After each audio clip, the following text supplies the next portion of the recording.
بسم اللہ الرحمن الرحیم اللہم صلی علی سیدنا و مولانا محمد و اصحاب سیدنا و مولانا محمد مبارک وسلم۔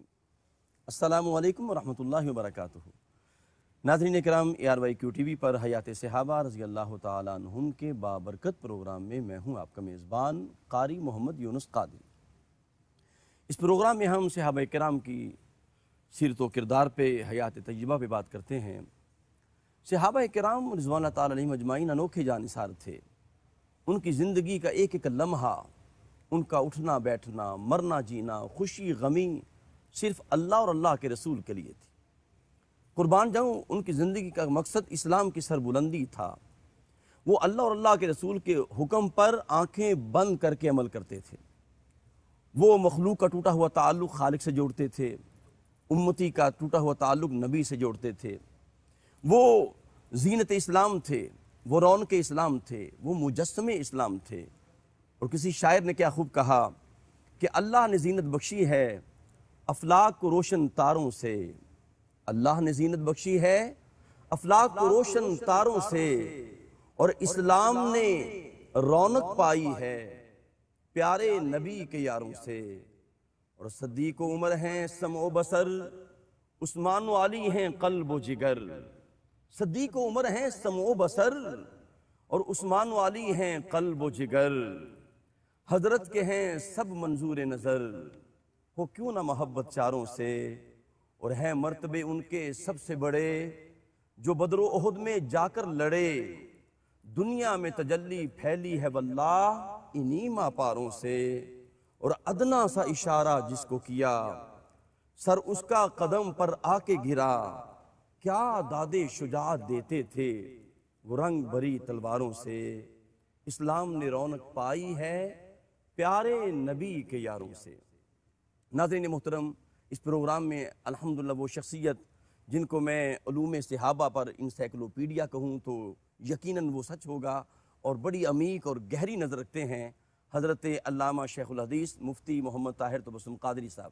السلام علیکم ورحمۃ اللہ وبرکاتہ۔ وعلیکم السلام ورحمۃ اللہ۔ خوش آمدید کہتے ہیں مفتی صاحب آپ کو۔ شکریہ جناب، بہت ناظرین گرامی قدر، آج کے پروگرام میں حسب سابق آج بھی ہم نے اس عظیم صحابی رسول پر بات کرنی ہے جسے کریم آقا علیہ السلام نے سید المسلمین قرار دیا، جو امام القرہ ہیں، اور قربان جاؤں جن کی عظمت یہ ہے کہ جن کا نام لے کر رب کائنات اپنے حبیب سے فرمائیں، اے میرے حبیب میرے ابی بن کعب کو میرا کلام سناؤ۔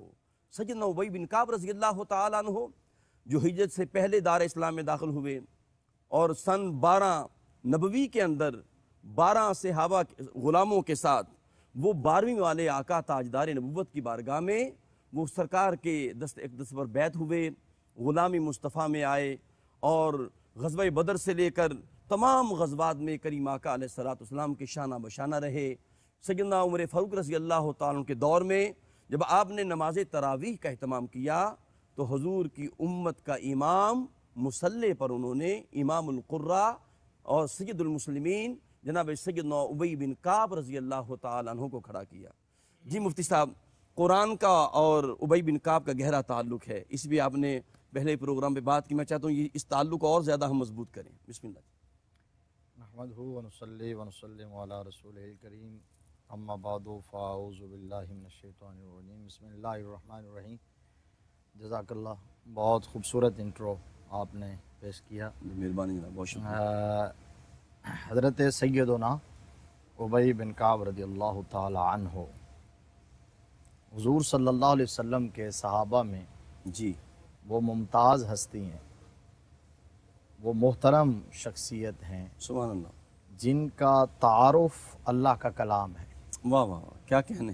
حضور کے کسی صحابی کا تعارف کوئی وصف بنا، جی کسی کا تعارف کوئی حوالہ بنا، سبحان اللہ، کسی کا تعارف کوئی خوبی بنی، جی کسی کا تعارف کوئی کمال بنا، سبحان اللہ، لیکن حضرت ابی بن کعب رضی اللہ تعالیٰ عنہ وہ صحابی رسول ہیں جن کا تعارف قرآن اور صاحب قرآن سے ہے۔ کیا کہنے، سبحان اللہ، تلاوت قرآن کے لیے، تعلم قرآن کے لیے، اور تعلیم قرآن کے لیے آپ براہ راست رب العالمین کا انتخاب ہیں۔ اللہ اکبر، کیا خوبصورت جملہ ہے جی، سبحان اللہ اللہ، تبارک و تعالیٰ نے خود چنا ہے آپ واہ کو، واہ واہ، رب منتخب کائنات کیا، کے انتخاب، رب العالمین کا انتخاب ہے، اور وہ واقعہ تفصیل کے ساتھ ہم بیان کر چکے ہیں، آپ نے اس کی طرف اشارہ بھی کر دیا، جی، نام لے کر کہا گیا۔ واہ واہ واہ، سبحان اللہ، کیا خوش بختی ہے اور کیا خوش نصیبی ہے کہ آسمانوں سے حضرت ابی بن کعب کا نام آیا، جبریل لے کے آئے، جی، حضور صلی اللہ علیہ وسلم کو یہ حکم ہوا کہ ابی کو قرآن پڑھائیے، قرآن سکھائیے، جی، میرے آقا نے بتا دیا۔ سبحان اللہ، جب بتایا تو حضرت ابی بن کعب فوراً مچل کے پوچھنے لگے، یا رسول اللہ یہ فرمائیے کہ اللہ نے میرا نام لیا ہے؟ اللہ اکبر، میرے سبحان آقا نے اللہ، فرمایا ہاں تمہارا نام آیا ہے۔ جی، تو اس وقت کیا کیفیت تھی ان کی شادمانی کی، کیا کیفیت تھی ان کی مسرت کی اور ان کی خوشی کی، وہ اتنے مسرور تھے کہ سنبھالے نہ جا رہے تھے کہ میرا آسمانوں سے نام آیا ہے۔ سبحان اللہ، سبحان تو اللہ، بس میرے آقا کریم صلی اللہ علیہ وسلم کے شاگرد بنے، براہ راست قرآن معلم قرآن سے پڑھا، براہ راست قرآن صاحب قرآن سے پڑھا، واہ واہ واہ واہ، سبحان اللہ، براہ راست قرآن محبت وحی سے پڑھا۔ جی، وہ آقا کریم صلی اللہ علیہ وسلم جن کے قلب منور پر قرآن 23 سال کا عرصہ نازل ہوتا رہا، نجمن نجمن جی، واہ واہ، نازل ہوتا رہا، یہ ربط 23 سال محبوب اور محب کے درمیان اس کلام کی صورت میں تھا۔ وَإِنَّهُ لَتَنزِيلُ رَبِّ الْعَالَمِينَ نَزَلَ بِهِ الرُّوحُ الْأَمِينُ عَلَىٰ قَلْبِكَ ہاں ہاں ہاں، سبحان اللہ، لِتَكُونَ مِنَ الْمُنذِرِينَ سبحان اللہ، بِلِسَانٍ عَرَبِيٍّ مُبِينٍ۔ یہ ربط کیسا تھا اور تکون کیسی تھی اور ٹرائکا کیسا تھا جی، کہ اس کلام کو نازل کرنے والا وہ رب العالمین، لانے والا روح الامین، سبحان اللہ، اور وصول فرمانے والا رحمت للعالمین، کیا کہنے، سبحان اور اللہ، زبان ہے عربی مبین۔ واہ واہ واہ واہ، سبحان اللہ، اس زبان میں یہ کلام نازل ہو رہا تھا۔ جی، تو اب آقا کریم صلی اللہ علیہ وسلم نے اللہ کے حکم سے حضرت ابی بن کعب رضی اللہ تعالیٰ عنہ کو اپنی خاص شاگردی میں لے لیا، سبحان اللہ، شرف تلمذ دے دیا انہیں، جی، آقا کے ساتھ رہتے، قرآن پڑھتے، حضور صلی اللہ علیہ وسلم قرآن انہیں سکھلاتے، حضور قرآن سنتے، جی، حضرت ابی سے حضور دور فرمایا کرتے تھے، سبحان ماہ اللہ، رمضان المبارک میں دور کرتے، اور آقا حضرت ابی پڑھ رہے ہوتے، حضور چھپ کے سننا شروع کر سبحان دیتے، اللہ، سبحان اللہ، اور فرماتے تھے کہ اگر کسی نے قرآن پڑھنا ہو، سیکھنا ہو تو وہ میرے ابی سے سیکھے، واہ واہ، تلاوت سننی ہو تو ابی کی سنو۔ سبحان اللہ، امت کا وہ قاری جس کے قرآن کی تلاوت خود اللہ کا پیارا محبوب ذوق و شوق سے سنا کرتا تھا، سبحان وہ اللہ، حضرت ابی بن کعب رضی اللہ واہ عنہ۔ واہ واہ واہ، اب یہ پچھلے پروگرام کی کچھ جھلکیاں، ہائی لائٹس جی، ہم نے پیش کی ہیں، کچھ نئی باتیں، اس سے آگے چلتے ہیں۔ بسم اللہ، پھر چونکہ حضور صلی اللہ علیہ وسلم سے آپ نے یہ فیض لیا، اس صفت کے مظہر بنے، قرآن سے اتنا تعلق مضبوط ہو گیا کہ آپ کا حوالہ ہی قرآن بن گیا، تو بس حضرت ابی بن کعب نے اپنی ساری زندگی وقف کر دی تھی خدمت قرآن کے لیے، اللہ اکبر، اللہ اکبر، ساری زندگی سبحان اللہ، آپ نے خدمت قرآن کے لیے وقف کر دی، قرآن پڑھاتے رہے، جی، پہلے قرآن پڑھتے رہے، پھر قرآن پڑھاتے رہے، سکھاتے رہے۔ آپ حیران ہوں گے، ہمارے ناظرین خوش ہوں گے سبحان اللہ، کہ حضرت سیدنا فاروق اعظم رضی اللہ تعالیٰ عنہ، اللہ اکبر، حضرت سیدنا ابو ہریرہ رضی اللہ تعالیٰ عنہ، حضرت سیدنا عبادہ بن صامت رضی اللہ تعالیٰ عنہ، حضرت سیدنا ابو موسیٰ اشعری رضی اللہ تعالیٰ عنہ، حضرت سیدنا ابو ایوب انصاری رضی اللہ تعالیٰ عنہ، حضرت سیدنا ابن عباس حبر الامہ مفسر قرآن اللہ اکبر، رضی اللہ تعالیٰ عنہ، اور حضرت انس بن مالک رضی اللہ تعالیٰ عنہ جیسے جلیل القدر صحابہ، اساتین امت، اللہ اکبر، یہ حضرت ابی بن کعب رضی اللہ تعالیٰ عنہ کے حلقہ درس میں آ کے بیٹھا کرتے تھے۔ کیا کہنے، کیا کہنے، آپ حیران ہوں گے سبحان اللہ، سبحان اللہ، کہ وہ شاگرد مصطفیٰ کریم صلی اللہ علیہ وسلم کے ایسے بنے کہ پھر ان کے شاگرد کیسے کیسے لوگ بنے، جی، وہ استاذ کن کے ٹھہرے، ان کے حلقہ درس میں فاروق اعظم بیٹھتے ہیں، ابو ہریرہ بیٹھتے ہیں، انس بن مالک بیٹھتے ہیں، واہ واہ، عبادہ بن صامت بیٹھتے ہیں، ابو موسیٰ اشعری بیٹھتے ہیں، حضرت ابن عباس بیٹھتے ہیں. اور آپ نے قرآن پڑھانا جو شروع کیا، جی حضرت طفیل بن عمرو دوسی بڑے جلیل القدر صحابی اور بڑے مشہور ایمان افروز واقعات ہیں ان کی سبحان حیات اللہ، سبحان طیبہ اللہ. کے. تو انہوں نے بھی قرآن حضرت ابی بن کعب سے پڑھا. جی اچھا، آپ کی ڈیوٹی لگ گئی تھی. ایک ایرانی صحابی تھے، صاحب رسول، فارس سے آئے، اسلام قبول کیا. تو ادھر کی زبان تھی، ان کو اجمی کہا جاتا ہے، غیر عرب تھے وہ. تو زبان اتنی کلیئر نہیں تھی، جی اس کے اندر اتنی کلیریفیکیشن نہیں تھی، صحیح. اتنی سلاست اور روانی نہیں تھی جتنی حجاز کے رہنے والے لوگوں میں اور عرب صحابہ میں تھی عربی زبان کے حوالے سے. حضرت ابی بن کعب رضی اللہ تعالیٰ عنہ کی شاگردی اختیار کی، قرآن پڑھنا شروع کر دیا. جی حضرت ابی انہیں قرآن پڑھاتے رہے. جب پہنچے نا قرآن کی آیت پر اِنَّ شَجَرَتَ الزَّقُّومِ طَعَامُ الْأَثِيمِ، طعام الاسیم، جی تو یہ اسیم کا لفظ صحیح ان کی زبان پہ نہیں چڑھتا تھا، صحیح وہ اس کو کہہ دیتے تھے طعام الیتیم. صحیح. حضرت ابی بن کعب نے بڑی کوشش کی، بڑی ٹرائی کی یہ ان کی زبان پر جاری کرنے کے لیے، لیکن بالآخر کامیاب نہ ہوئے. تو انہیں لے کے معلم کائنات کی بارگاہ میں آ گئے، اللہ اکبر، رحمت عالم اللہ صلی اللہ علیہ وسلم کی خدمت میں آ گئے. سبحان اللہ، سبحان اللہ. ہوتا ہے نا جی، جی. روٹین ہے کہ ہم بھی اسی شعبے سے وابستہ ہیں، درس و تدریس سے. تو ہم سے اگر کوئی مسئلہ حل نہ ہو رہا ہو، لا حل ہو گیا ہو، کوئی مقام درس واہ واہ، اگر تلامذہ کو ہم نہ سمجھا سکیں، ان کی سمجھ میں نہ آ رہا ہو، تو پھر ہم اپنے استاذ کے پاس لے جاتے ہیں کہ استاد جی اب آپ اس کو سمجھا دیں. واہ واہ واہ، ایسے ہی. تو حضرت ابی انہیں لے کے رحمت عالم صلی اللہ علیہ وسلم کی خدمت میں آ گئے. تو حضور صلی اللہ علیہ وسلم نے کہا کہ پڑھو اِنَّ شَجَرَتَ الزَّقُّومِ طَعَامُ الْأَثِيمِ، تو پھر وہ طعام الیتیم پڑھنے لگے. تو آقا کریم صلی اللہ علیہ وسلم نے فرمایا کہ کہو طعام الظالم. طعام الاسیم ہے نا، اسیم کا معنی گناہگار، ظالم کا معنی ظلم کرنے والا. جی طعام الظالم. تو انہوں نے بغیر رکاوٹ کے برجستہ ادا کر آسانی کے ساتھ ادا کر دیا. تو صحیح. حضور صلی اللہ علیہ وسلم سمجھ گئے کہ یہ قصداً ایسا نہیں کر رہے، وگرنہ تو طعام الظالم بھی نہ چڑھتا، جی وگرنہ تو یہاں بھی یتیم لے آتے. تو اسیم زبان پہ نہیں چڑھ رہا.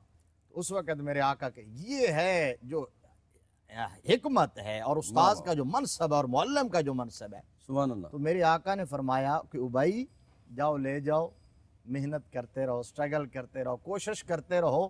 اس کی زبان پہ چڑھ گیا تو ویل اینڈ گڈ ہے، جی نہ چڑھا تو اللہ کی بارگاہ میں تیرا اجر کہیں نہیں جائے گا. کیا کہنے، کیا کہنے. سبحان اللہ. ناظرین محترم، بلکہ حدیث بھی گواہ ہے کہ اگر بآسانی تلفظ اگر ادا ہو جائے تو ایک درجہ ثواب ملتا ہے، اور جناب اگر محنت کرنی پڑے تو رب کائنات دوہرا اجر عطا کرتا ہے. ناظرین محترم، یہ بات بھی قابل غور ہے، بندہ درود پڑھتا ہے تو اس کا نام مصطفیٰ کریم کی بارگاہ میں آ جاتا ہے، اور اگر بندہ قرآن پڑھے تو اس کا نام رب کریم کی بارگاہ میں آ جاتا ہے. اپنے قلب و روح کو ذکر مصطفیٰ سے معطر رکھیں. ملاقات کرتے ہیں ایک وقفے کے بعد. السلام علیکم ورحمۃ اللہ وبرکاتہ. ناظرین کرام، حیات صحابہ رضی اللہ تعالیٰ عنہ کے بابرکت پروگرام میں آپ شامل ہیں.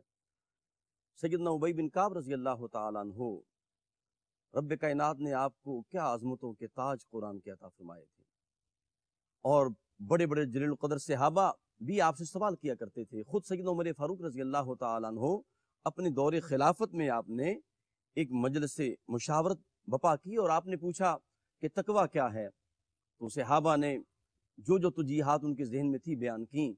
پھر آخر میں آپ نے پوچھا کہ ابی بن کعب، آپ سے بڑھ کر قرآن کو جاننے والا کوئی نہیں ہے، بتائیں تقویٰ کیا ہے.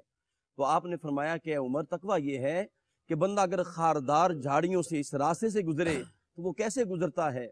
وہ اپنے دامن کو بچا بچا کے گزرتا ہے، پھونک پھونک کے قدم رکھتا ہے. فرمایا یہ دنیا بھی خاردار جھاڑیاں ہیں، ترغیبات ہیں، کہیں نفس امارہ، کہیں جناب نفس کی خواہشات ہیں، کہیں حسن ہے، کہیں مال و زر ہے، وہ اپنی طرف کھینچ رہا ہے. تو بندہ پھونک پھونک کے قدم رکھے، بچا بچا کے چلے. تو فرمایا یہی تقویٰ ہے. تو سیدنا عمر فاروق رضی اللہ تعالیٰ عنہ بھی آپ سے سوال کیا کرتے تھے، اور پھر مصلی امامت پہ بھی کھڑا کیا. دور خلافت کے اندر آپ کی کیا خدمات ہیں مفتی صاحب؟ حضرت ابی بن کعب رضی اللہ تعالیٰ عنہ کو چونکہ اتھارٹی مانا جاتا تھا جی قرآن کے حوالے سے، لہذا ایسے ہی ہو ہی نہیں سکتا کہ قرآن حکیم کی کوئی بھی خدمت کی جا رہی ہو، کسی حوالے سے قرآن پر کام کیا جا رہا ہو، صحیح تو حضرت ابی بن کعب وہاں موجود نہ ہوں یا ان کی خدمات حاصل نہ کی گئی ہوں یا ان کو بائی پاس کیا گیا ہو، ایسا ممکن ہی نہیں ہے۔ اللہ اکبر۔ تو دور رسالت میں بھی حضور صلی اللہ علیہ وسلم کے دور میں بھی حضور آپ سے صحابہ آپ سے پوچھتے، اور پھر آقا کریم صلی اللہ علیہ وسلم کے ظاہری دنیا سے پردہ فرمانے کے بعد جو دور صدیقی خلافت راشدہ کا جب آغاز ہوتا ہے تو سیدنا صدیق اکبر رضی اللہ تعالی عنہ نے جب ترتیب قرآن اور تدوین قرآن کا بیڑا اٹھایا اور اس حوالے سے آپ نے یہ کام کرنا شروع کیا اور مشاورت کی، اور مشاورت کے بعد جب فائنل ہو گیا، اور کام کا آغاز کیا تو ایک جماعت آپ نے ترتیب دی جو اس کام کا، چونکہ یہ کام اتنا اہم تھا، جی اتنا سینسٹیو کام تھا، اور پھر سب سے بڑی بات یہ ہے کہ چونکہ حضور صلی اللہ علیہ وسلم کے دور میں چونکہ قرآن پاک مختلف جگہوں پر موجود تھا، کہیں پتوں پہ لکھا ہوتا تھا، کہیں چمڑے کے ٹکڑوں پر لکھا ہوتا تھا، سینوں میں محفوظ تھا، تو ایک جگہ پر مصحف کی صورت کے اندر موجود نہ تھا۔ جی تو حضرت سیدنا صدیق اکبر رضی اللہ تعالیٰ عنہ نے یہ خدمت سر انجام دی کہ اس کو ترتیب دے دیا جائے صحیح۔ اور اس کی تدوین کر دی جائے، تو ایک جماعت مقرر کی اور اس جماعت کا امیر حضرت ابی بن کعب رضی اللہ تعالیٰ عنہ کو سبحان مقرر اللہ، کی۔ کیا کہنے۔ تو آپ حضرت ابی بن کعب بولتے جاتے، لکھواتے جاتے اور صحابہ لکھتے جاتے، سبحان اللہ۔ جہاں کہیں اختلاف ہوتا اسے کثرت رائے سے، اتفاق رائے سے حل کر لیتے۔ پھر حضرت فاروق اعظم رضی اللہ تعالیٰ عنہ کا جو دور ہے اس کے تو بہت سارے واقعات ہیں، جی اس پر ہم بعد میں بات کریں گے۔ صحیح۔ حضرت فاروق اعظم نے بھی آپ کو اپنی مجلس شورا کا ممبر بنایا ہوا تھا، علمی مجلس کا ممبر بنایا ہوا تھا۔ کوئی علمی کام خاص طور پر قرآن کے حوالے سے حضرت ابی بن کعب کے بغیر مکمل نہیں ہوتا تھا، اور حضرت فاروق اعظم آپ کو بے حد احترام دیتے، ان کی بارگاہ میں ان کی قدر و منزلت بہت زیادہ تھی، ان کی اصابت رائے کو اور ان کی اتھارٹی کو وہ تسلیم کرتے، اہمیت دیتے۔ جی لیکن اس کے باوجود حضرت ابی بن کعب رضی اللہ تعالیٰ عنہ نے فاروق اعظم کو کبھی بھی دینی علمی مسئلے میں کوئی رعایت نہیں دی ہے۔ اللہ اکبر۔ بے شمار معاملات میں آیات کے حوالے سے فاروق اعظم کے ساتھ آپ کا اختلاف رہا، علمی اختلاف اکثر اوقات ہوتا رہا، وہ ہم بعد میں چل کے اور بیان آپ کرتے ڈٹ ہیں۔ جاتے تھے۔ آپ ڈٹ جاتے تھے، فاروق اعظم کے سامنے آپ جی قائم ہو جاتے تھے، اور بڑے بڑے اس میں دلچسپ اور ایمان افروز جملے ہیں صحیح۔ جو حضرت ابی بن کعب کی زبان سے نکلے۔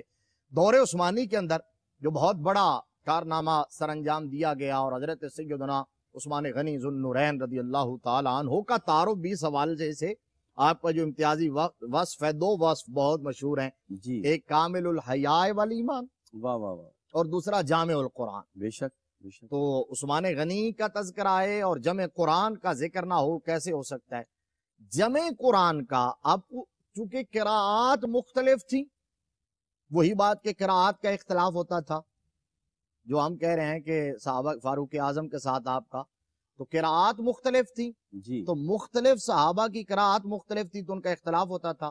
حضرت عثمان غنی رضی اللہ تعالیٰ عنہ نے یہ کیا تھا کہ مصحف قرآنی کو ایک قراءت پہ جمع کیا، صحابہ اکرام کو اکٹھا کر کے، اور آپ دیکھ رہے تھے چونکہ جس طرف دور جا رہا ہے اس کی بہت اشد ضرورت ہے، اور امت کی آسانی کے لیے یہ بہت زیادہ قراءت کے اختلاف کا جہاں تک تعلق ہے، جی خود حیات مصطفیٰ میں حضرت ابی بن کعب رضی اللہ تعالیٰ عنہ کا اختلاف حضرت عبداللہ بن مسعود رضی اللہ تعالیٰ عنہ سے ایک آیت کی قراءت پر ہو گیا۔ اللہ اکبر۔ اللہ اکبر۔ حضور کی حیات طیبہ میں، ظاہری حیات میں آپ تشریف فرما تھے، تو حضرت ابی بن کعب کچھ اور طریقے سے پڑھتے تھے، حضرت عبداللہ بن مسعود ان کا تعارف بھی علم ہے، بے شک بے شک علم ہے، مجتہد اور فقیہ صحابی ہیں، اور استاذ صحابہ میں استاذ ہیں، بے شک بے شک۔ تو ان کا تعارف بھی علم تھا، وہ اور طریقے سے پڑھتے تھے، ان کا آپس میں اختلاف ہو گیا۔ حضرت ابی بن کعب رضی اللہ، یہ بات میں مکمل کرنے سے پہلے بھی آپ کو ایک بڑی ایمان افروز بات سناتا ہوں، بسم اللہ۔ بڑی دلچسپ بات ہے۔ حضرت ابی بن کعب رضی اللہ تعالیٰ عنہ کی طبیعت میں تھوڑا سا چڑچڑا پن بھی تھا، جلد آپ غصے میں بھی آ جاتے تھے، جلال میں آپ، کچھ لوگوں کا ہوتا ہے طبیعت کے میں، وہ آیا کیوں تھا، یہ بات بڑی ایمان افروز، وہ چڑچڑا پن آیا کیسے تھا؟ وہ ایسے آیا تھا کہ حضور صلی اللہ علیہ وسلم تشریف فرمائے، حضرت ابی بن کعب بھی تشریف فرمائے، تو کسی صحابی نے حضور صلی اللہ علیہ وسلم سے یہ سوال کیا کہ یا رسول اللہ صلی اللہ علیہ وآلہ وسلم فدا کا ابی و امی، یہ فرمائیے کہ یہ جو مومنین کو، مسلمانوں کو، جی آپ کے غلاموں کو یہ جو تکالیف پہنچتی ہیں، مختلف بیماریاں، صحیح۔ اذیتیں، تو ان کا ان کو کوئی فائدہ ہوتا ہے؟ اللہ اکبر، اللہ اکبر، ان کا کوئی فائدہ ہوتا ہے؟ یہ دیکھیے ہم فوراً ناشکری پہ آ جاتے ہیں جب کسی تکلیف میں مبتلا ہوں، جب کوئی پریشانی آ جائے، کوئی ابتلا آ جائے، کوئی بیماری آ جائے، فوراً ہم سوچنے لگتے ہیں اور شکوہ کرنے لگتے ہیں، اپنے اعمال کا بھی جائزہ نہیں لیتے، جی ناشکری پہ اتر آتے ہیں۔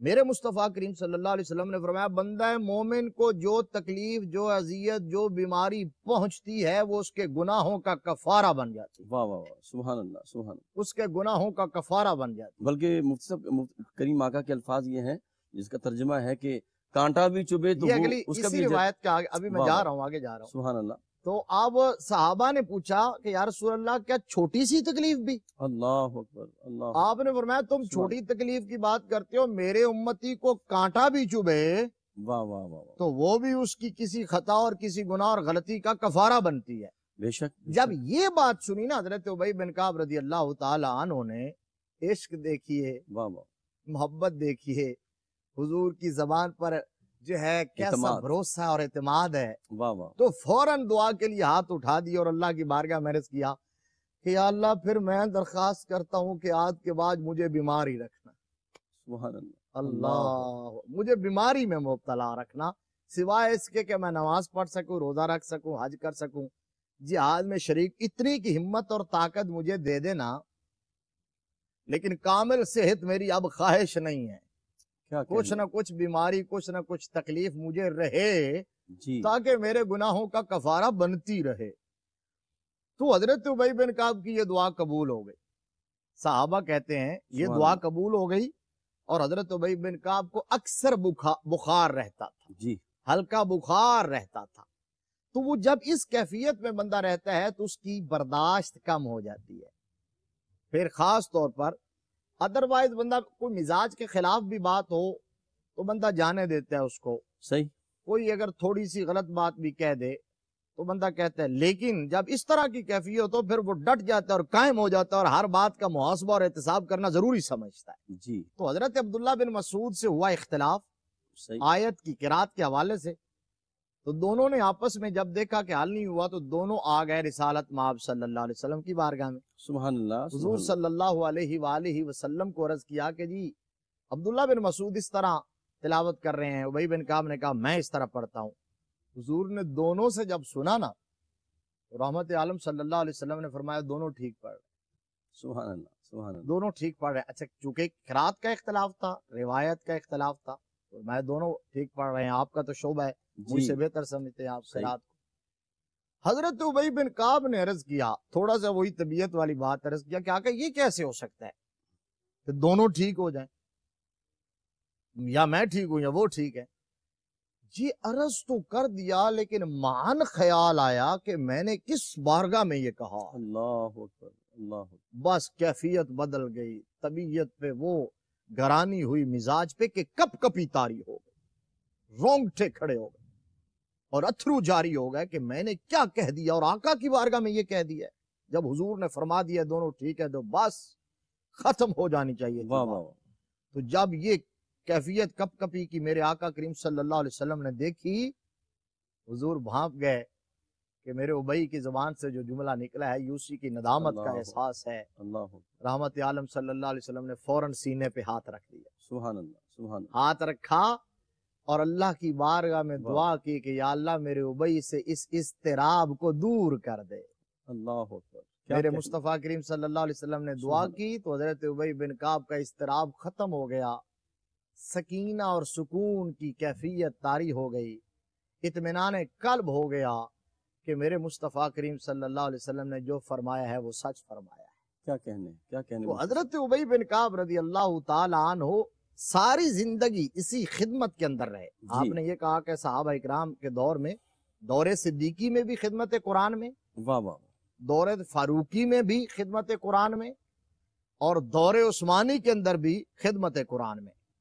تو حضرت فاروق اعظم رضی اللہ تعالی عنہ نے تو پھر اس قدر اہمیت دی کہ اکثر سید المسلمین، سید القراء کہا کرتے اور اکثر فرمایا کرتے تھے کہ من اراد القرآن فلیات ابی، اللہ اکبر، سبحان اللہ، فرمایا جو قرآن چاہتا ہے قرآن لینا چاہتا ہے، جی قرآن سیکھنا چاہتا ہے، واہ قرآن پڑھنا چاہتا ہے سبحان اللہ تو وہ ابی بن کعب کے پاس آ جائے۔ سبحان اللہ اور یہ بھی فرمایا کرتے تھے حضرت فاروق اعظم رضی اللہ تعالیٰ عنہ، میں یہ جملہ عرض کر کے آپ بریک کی طرف جانا چاہ رہے ہیں، جی حضرت ابی بن کعب، حضرت فاروق اعظم یہ بھی فرمایا کرتے تھے کہ صحابہ کرام میں قضاء کے حوالے سے حضرت علی ابن ابی طالب سے بڑی اتھارٹی کوئی نہیں ہے، بے شک اور قرات اور قرآن کے حوالے سے ابی بن کعب سے بڑی اتھارٹی کوئی نہیں۔ کیا کہنے مفتی صاحب۔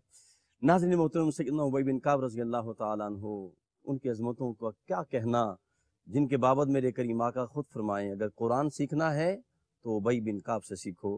قلب و روح کو منور رکھیں ذکر مصطفیٰ سے۔ ملاقات کرتے ہیں ایک وقفے کے بعد۔ السلام علیکم ورحمۃ اللہ وبرکاتہ۔ ناظرین کرام، حیات صحابہ رضی اللہ تعالیٰ عنہم کے بابرکت پروگرام میں آپ شامل ہیں، اور ہمارے ساتھ بہت بڑی علمی شخصیت جناب حضرت علامہ مولانا مفتی محمد طاہر تبسم قادری صاحب جلوہ فرما۔ قرآن کی محبت کے حوالے سے، قرآن کی عظمت کے حوالے سے بات ہو رہی ہے، اور صحابہ کرام کے اندر جو قرآن کی محبت تھی وہ ترجیحات میں سب سے آگے نظر آتی ہے، اور اس کا اندازہ آپ اس واقعے سے لگائیے گا کہ کریم آقا علیہ السلام کی بارگاہ میں سب سے زیادہ جو قرب تھا وہ تاجدار صداقت رضی اللہ تعالیٰ عنہ سیدنا صدیق اکبر رضی اللہ تعالیٰ عنہ کو تھا، اور قرآن سے آپ کی محبت یہ تھی کہ عشرہ مبشرہ میں اکثر لوگ جو ہیں جو دار اسلام میں آئے وہ دعوت صدیقیت پر دار اسلام میں داخل ہوئے، اور آپ کا ترہ امتیاز یہ تھا کہ جب آپ مکہ کی سرزمین میں حرم کعبہ میں بیٹھ کے قرآن پڑھتے، کفار و مشرکین قرآن سنتے تو وہ دار اسلام میں داخل ہو جاتے۔ مشرکین پریشان ہو گئے، وہ کہنے لگے کہ صدیق یا تو قرآن پڑھنا چھوڑ دو یا مکہ چھوڑ دو۔ ناظرین محترم، یہ جملہ توجہ سے دل کے کانوں سے سنیے گا، تو سیدنا صدیق اکبر نے فرمایا تھا کہ میں مکہ تو چھوڑ سکتا ہوں، رب کا قرآن نہیں چھوڑ سکتا۔ تو آج کے پروگرام کا مقصد یہ ہے کہ ہمارا تعلق قرآن سے جڑ جائے، کہ مفتی صاحب ہم چاہتے یہ ہیں کہ ہمارا تعلق قرآن سے جڑ جائے، صاحب قرآن سے جڑ جائے۔ بسم اللہ جی بے شک ہماری جو کامیابی ہے، کامرانی ہے، وہ اسی کے اندر ہے بے شک کہ ہم اسوہ رسول کو اپنا لیں اور صحیفہ انقلاب کے پیغام کو اپنی زندگیوں میں حرز جاں بنا لیں۔ جی قرآن مجید، فرقان حمید، برہان رشید ہماری فلاح کا، ہماری کامیابی کا، ہمارے عروج کا، ہماری دنیا اور آخرت کا ضامن ہے، اللہ، اور یہ ایک کمپلیٹ ضابطہ حیات ہے۔ یہ محض کتاب ثواب نہیں ہے، کتاب انقلاب ہے۔ بے شک حضرت علامہ اقبال رحمۃ اللہ علیہ نے کہا کہ آن کتاب زندہ قرآن حکیم، جی حکمت او لا یزال است و قدیم، نوع ان سارا قیام آخرین، حامل او رحمت للعالمین۔ سبحان اللہ، یہ سبحان بڑی خوبصورت بات اقبال کیا نے بات؟ کہی ہے۔ اقبال نے کہا ہے کہ دنیا میں اگر کوئی کتاب زندہ و تابندہ ہے تو وہ صرف قرآن پاک ہے۔ بے شک کہا ہر کتاب کا فکر، ہر کتاب کی فکر اور فلسفہ ایک نہ ایک دن وہ آؤٹ ڈیٹ ہو جاتا ہے، وہ ختم ہو جاتا ہے، وہ پرانا ہو جاتا ہے، وہ اپنی موت مر جاتا ہے، جتنی انٹرسٹنگ بک ہی کیوں نہ ہو۔ جب آپ اسے 2 3 4 5 بار پڑھیں گے تو اس کے بعد بوریت کا شکار ہو جائیں گے، اکتا جائیں گے، اور ایک دور آ جائے گا کہ وہ لوگ کہیں گے یہ جس دور کی باتیں لکھی ہوئی ہے آج سے اس کا کوئی تعلق نہیں ہے، ریلیونسی نہیں ہے اس کی۔ جی اقبال کہتے ہیں ہر دور کے تقاضوں سے ہم آہنگ اور ہر آنے والے زمانے کے ساتھ اپ ڈیٹ اگر کوئی کتاب ہے تو وہ صرف اور صرف مصطفیٰ کریم صلی اللہ علیہ وسلم کے قلب منور پر نازل ہونے والی آخری آسمانی الہام کتاب قرآن مجید، فرقان حمید، برہان رشید ہے۔ بے شک ہاں کتاب زندہ قرآن حکیم، حکمت لا یزال است و قدیم۔ اور مفتی اس صاحب میں جو آپ نے فرمایا کہ یہ زندہ و جاوید معجزہ ہے، جی جی اور اس کی نص قرآنی سے بھی گواہی ملتی ہے، انا نحن نزلنا الذکر و انا لہ لحافظون، کہ رب کائنات نے اس کی حفاظت کا ذمہ خود اٹھایا ہوا ہے۔ جی بے شک ایسا ہی ہے۔ اور اقبال نے اس ربائی کے آخر میں یہ کہا کہ نوع انسان پیام آخری، جی کہ اب انسانیت کے نام آسمانوں سے اور کوئی پیغام نہیں آئے گا۔ نزول وحی کا سلسلہ ختم ہو گیا، انبیاء اور رسول کی آمد کا سلسلہ تکمیل پذیر ہو گیا، میرے مصطفیٰ کریم صلی اللہ علیہ وسلم کا نبوت کا محل تکمیل پذیر ہو گیا، نبوت کا دروازہ بند ہو گیا، حضور خاتم النبیین بن کے تشریف لائے۔ بے شک حضور کے بعد کوئی نبی نہیں آئے گا، جو بے شک۔ نبوت کا دعویٰ کرے گا وہ کذاب ہوگا، دجال جھوٹا ہوگا، جہنم کے کتوں میں سے ایک کتا ہوگا۔ یہ خود رسالت مآب صلی اللہ علیہ وسلم نے فرمایا ہے۔ نعرہ یہ صبح قیامت تک اب دور میرے مصطفیٰ کا دور ہے۔ بے شک یہ حضور صلی اللہ علیہ وسلم اور ان کے صحابہ اور ان کے غلاموں کے تذکروں کا دور ہے. اب حضور کی نعت پڑھی جائے گی, حضور کا کلمہ پڑھا جائے گا, تو اسی کتاب سے صبح قیامت تک ہمیں رہنمائی ملے گی. اس سے تعلق جن لوگوں نے جوڑا ہے, اب ہمارے پاس اتنا ٹائم اس وقت نہیں ہے چونکہ ابھی 2-3 باتیں اس حوالے سے کرنی ہیں.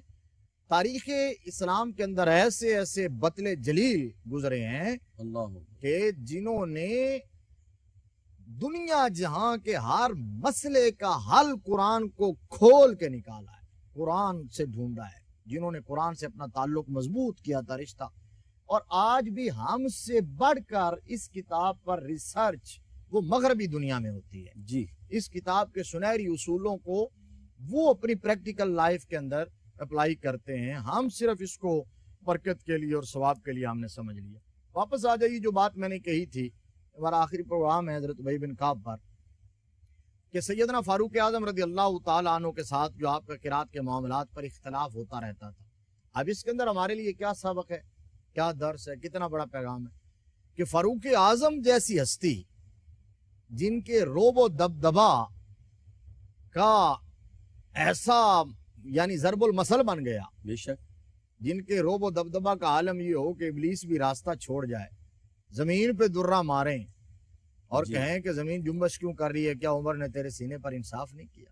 اللہ اکبر. جو ہوا کو حکم دیں, آگ کو حکم دیں, جن کے ہاتھ کا رکا نیل کی تہہ سے ٹکرائے تو ایک لمحے کی تاخیر کے بغیر نیل جاری ہو جائے, اور اس وقت سے جاری ہو آج تک بند ہونے کا نام نہ لے, جسارت نہ کر سکے, جن کا پیغام کیسر و کسرا کے محلات میں جائے تو زلزلہ طاری ہو جائے. ایسا عمر, روب, دبدبا, جلال, وجاہت اور پھر سلطنت, 26 لاکھ مربع میل, اللہ آدھی دنیا کا حکمران عمر بن خطاب رضی اللہ تعالیٰ عنہ. لیکن حضرت ابی بن کعب رضی اللہ تعالیٰ عنہ علمی حوالے سے جہاں کہیں بھی بات ہوتی تو سٹینڈ لے جاتے واہ واہ. اور گرفت کرتے, جی. اپنے موقف پر ڈٹ جاتے. فاروق اعظم کو کبھی رعایت اس لیے نہیں دی کہ وہ چونکہ میری قدر و منزلت کرتے ہیں, میرا اعزاز اور اکرام کرتے ہیں, وہ مجھے پروٹوکول دیتے ہیں, لہٰذا میں انہیں کوئی رعایتی نمبر دے دوں نہ. یہ ہمارے لیے سبق تھا آج کے اہل علم کے لیے, آج کے جو مصاحبین ہیں حکمرانوں کے, کہ جن پر نوازشات ہو جائیں پھر ان کی زبانیں لڑکھڑاتی ہیں حق جی. کہنے سے, بے شک وہ پھر انہیں حق کہنے کا یارہ نہیں رہتا, زبان ساتھ نہیں دیتی. لیکن آئین جواں مرداں حق گوئیو بے باکی, اللہ کے شیروں کو آتی نہیں روباہی. اللہ ہر دور میں ایسے اہل حق رہے ہیں جنہوں نے حق کا علم سر بلند رکھا ہے اور کلمہ حق بلند کرتے رہے ہیں. جی. سیدنا فاروق اعظم ایسی بات, یعنی بات ہم علمی اختلاف کی بات کر رہے ہیں قرآن کے حوالے سے. حضرت فاروق اعظم رضی اللہ تعالیٰ عنہ جا رہے تھے, کوئی قرآن کی تلاوت کر رہا تھا, اس نے آیت پڑھی والسابقون الاولون من المہاجرین والانصار والذین اتبعوهم بإحسان رضی اللہ عنہم ورضوا عنہ وأعد لهم جنات تجری من تحتها الانہار خالدین فیہا ابدا. جی. اب یہ آیا کریمہ ہمارے موضوع سے ویسے متعلق ہے, صحابہ اکرام کے بارے میں, صحابہ اور تابعین کے بارے میں. اب ان کے لیے مجدہ جہاں فضا یہ ہوا کہ رضی اللہ عنہم ورضوا عنہ, بے شک بے شک. اللہ ان سے راضی ہو گیا اور وہ اللہ سے راضی. فاروق اعظم نے جب یہ سنی نا, اتنی بڑی بات تھی, تو فاروق اعظم رضی اللہ تعالیٰ عنہ نے اس کو بلایا جی. اور کہا کہ یہ کہاں سے سنی ہے تم نے, یہ آیت کہاں ہے, ہم نے تو نہیں پڑھی, میں نے تو نہیں سنی. تو انہوں نے عرض کیا جی کہ میں نے تو حضرت ابی بن کعب سے پڑھی ہے. واہ واہ واہ. سبحان تو اللہ. حضرت ابی بن کعب نے مجھے پڑھائی ہے. فاروق اعظم نے بندے کو بھیجا کہ حضرت ابی بن کعب کو بلا کے لاؤ. واہ واہ واہ. حضرت ابی بن کعب حاضر ہو گئے, حاضر دربار خلافت ہو گئے, فاروق اعظم کی بارگاہ میں آ گئے. تو فاروق اعظم نے پوچھا کہ یہ آیت آپ نے ان کو پڑھائی ہے, کہاں ہے یہ؟ تو حضرت ابی بن کعب نے کہا کہ یہ قرآن میں یہ آیت میں نے خود آقا کریم صلی اللہ علیہ وسلم سے سنی ہے. سبحان اللہ. فاروق اعظم چونکہ 3 دفعہ تصدیق چاہتے تھے, ان کا خیال یہ تھا کہ شہادت کا نصاب پورا ہو جائے, تو دوبارہ پوچھا. تو انہوں نے کہا کہ جی میں نے آقا کریم کی زبان فیض ترجمان سے سنی ہے. جب تیسری بار پوچھا نا تو حضرت ابی بن کعب جلال میں آ گئے. جی. اور جلال میں آ کے فرمایا کہ اللہ نے یہ آیت جبریل پر نازل کی، جبریل نے مصطفیٰ کریم صلی اللہ علیہ وسلم کے قلب منور پر نازل کی، اور حضور نے مجھے بتائی ہے، اور اللہ نے یہ آیت نازل کرتے ہوئے نہ خطاب سے مشورہ کیا، نہ خطاب کے بیٹے سے مشورہ کیا۔ اللہ اکبر، اللہ اکبر، سبحان اللہ۔ یہ آپ دیکھ لیجئے کہ وہاں حضرت ابی بن کعب کو چونکہ وثوق تھا، جی، رسوخ تھا، اپنے علم پر پورا اعتماد تھا، کانفیڈنس تھا، کسی حوالے سے کوئی تردد نہیں تھا، کسی حوالے سے کوئی شائبہ نہیں تھا، لہٰذا انہوں نے اس پر ایسے موقف اختیار کیا، جی، ایسا سالڈ موقف اختیار کیا ہے کہ یہ نہیں سوچا کہ میرے سامنے کون ہے۔ یہ ہے ایک عالم ربانی کی شان، واہ، یہ ہے ایک ولی کامل کا مقام، سبحان اللہ، یہ ہے ایک مصلح امت کی ڈیوٹی، جی، وہ یوں سر انجام دے۔ اگر اس طرح کے لوگ امت میں ہر دور میں رہیں اور حکمرانوں کے مشیر ایسے لوگ ہوں تو پھر کبھی بھی وہ رائے راست نہیں ہٹ سکتے۔ اسی طرح کا ایک اور واقعہ حضرت ابو الدرداء رضی اللہ تعالیٰ عنہ، جی، وہ شام سے ایک جماعت کو لے کے آئے حضرت ابی بن کعب رضی اللہ تعالیٰ عنہ کی شاگردی میں دینے کے لیے۔ جی، تو وہ آئے اور انہوں نے حضرت ابی بن کعب رضی اللہ تعالیٰ عنہ سے قرآن پڑھا، قرآن سیکھا۔ ان میں سے ایک شخص کہیں قرآن کی تلاوت کر رہا تھا، ایک آیت اس نے پڑھی، فاروق اعظم رضی اللہ تعالیٰ عنہ نے سن لی، تو آپ نے فرمایا جس طرح وہ پڑھ رہا تھا، تو آپ نے فرمایا یہ آیت تم نے کس سے پڑھی ہے، کس سے سیکھی ہے؟ تو کہا جی میں نے حضرت ابی بن کعب سے سیکھی ہے۔ صحیح، تو فاروق اعظم نے بھیجا بندہ کہ حضرت ابی بن کعب کو بلایا جائے۔ تو حضرت ابی بن کعب اس وقت اپنے اونٹ کو چارہ دے رہے تھے، آستینیں چڑھائی ہوئی تھی۔ تو جب بندہ گیا، پیغام گیا، تو آپ نے پوچھا کہ یہ کس لیے بلایا ہے؟ تو انہوں نے کہا جی ایک آیت کے حوالے سے کچھ اختلاف ہوا ہے، واہ تو واہ، آپ سے تصدیق کروانی ہے، آپ کو اس لیے بلایا۔ انہیں پھر جلال آ گیا، اسی طرح آ گئے، ہاتھ میں چارہ لیا ہوا ہے، جی، آستینیں چڑھائی ہوئی ہیں، اور فاروق اعظم کی بارگاہ میں پیش ہو گئے۔ ہاں جی بتائیے۔ اس میں مفتی صاحب یہ بھی بات بھی تو نظر آتی ہے نا، ترجیحات دیکھیں، سب کچھ چھوڑ دیا سب کو چھوڑ رب کے دیا۔ قرآن بڑی کے اہم لیے۔ بات، بڑی واہ اہم واہ چیز آپ نے نوٹ کی ہے واہ، واہ واہ، کہ یعنی انہوں نے اس وقت یہ ایسا نہیں کیا جی، کہ میں اپنا کام کر کے آؤں گا۔ ایک تو اطاعت امیر کا کیا جذبہ تھا، کیا کہنے، یعنی جہاں کلمہ حق بلند کرتے ہیں وہاں اطاعت امیر دیکھ لیں، جی، اور پھر دوسرا ترجیح دیکھ لیں کہ انہوں نے کہا چونکہ قرآن کا معاملہ ہے، واہ واہ، میری ساری مصروفیات غیر اہم ہیں قرآن کے مقابلے میں۔ صحیح، تو فوراً دوڑے ہوئے آ گئے، فاروق اعظم کی بارگاہ میں آئے، تو انہوں نے کہا کہ جی یہ آیت آپ نے سکھلائی ہے؟ کہا ہاں جی میں نے پڑھائی ہے، میں نے رسول اللہ صلی اللہ علیہ وسلم سے سنا ہے۔ وہاں حضرت زید بن ثابت بیٹھے تھے، فاروق اعظم نے کہا آپ پڑھیے، انہوں نے پڑھی، تو حضرت فاروق اعظم نے زید بن ثابت کی تائید کی۔ حضرت ابی بن کعب پھر جلال میں آ گئے اور کہا میں اس وقت نبی مکرم صلی اللہ علیہ وسلم سے قرآن لے رہا تھا، اے فاروق اعظم جب آپ بقی کے بازاروں میں خرید و فروخت کر رہے ہوتے تھے، اس لیے قرآن پر سند اور اتھارٹی میں ہی ہوں۔ کیا کہنے، کیا کہنے۔ ناظرین محترم، سیدنا ابی بن کعب رضی اللہ تعالیٰ عنہ جن کا درہ امتیاز قرأت قرآن تھا، اور آج بھی آخری پیغام یہی ہے، اگر آج ہم کامیابی چاہتے ہیں اور جناب سر بلندی چاہتے ہیں اور کامیاب ہونا چاہتے ہیں تو زبان مصطفیٰ سے نکلے ہوئے ان الفاظ پہ غور کیجئے۔ میرے آقا نے فرمایا اگر کامیابی چاہتے ہو تو خیرکم من تعلم القرآن وعلمہ، تم میں بہترین وہ ہے جو قرآن پڑھتا ہے اور پڑھاتا ہے۔ اپنے میزبان قاری محمد یونس قادری کو اجازت دیجئے۔ السلام علیکم ورحمۃ اللہ وبرکاتہ۔